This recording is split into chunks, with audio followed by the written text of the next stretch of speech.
Амьдралд үнс нь бүхий гурван зүйл байна. Тэдгээр нь зовлонгоос ангижрах үе, мэдлэг буюу мэдрэмж, дээд зэргийн мэдрэмжтэй болох.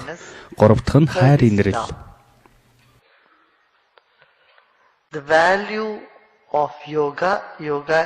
Йогийн үнцэн нь космос буюу сансар огторгуйтай нэгдэж байгаад оршино. Нэг үзэгдэл гурван төрлийн амттай гэж хэлж болно. Нэг амт буюу нэг хэсэг нь йог юм. Нөгөөх нь тэнцлээс ангижрах буюу уйтгар гунигаас ангид орших. Хүн бүр зовлонгоос ангижрахыг хүсдэг нь чухал зүйл юм. Дараагийнх нь йог буюу уйтгар гуниг. Уйтгар гунигаас ангид байх буюу ирээдүйд учирч болох уйтгар гунигаас зайлсхийх. Танд учирч болох гунигт явдлыг болохоос өмнө зогсоохыг йог гэж хэлнэ.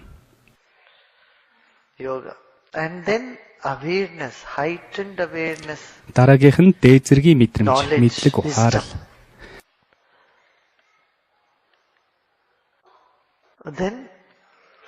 Танд ухаарал бий болсон ч хайргүйгээр амьдрал нь уйтгартай зүйл.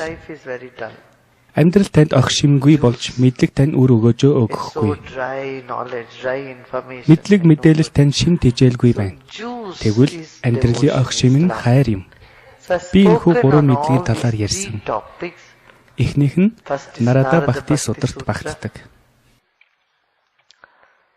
Энэ сударт хайр болон түүний төрлүүдийн тухай өгүүлдэг. Дараачих нь ухамсар ухаарлын талаар өгүүлэх Аштавакра Гита судар.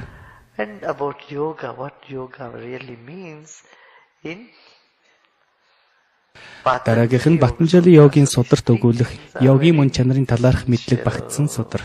Тэгэхээр эдгээр гурван зүйл маш чухал бөгөөд амьдралыг бүрэн дүүрэн болгоход тань хэрэгтэй.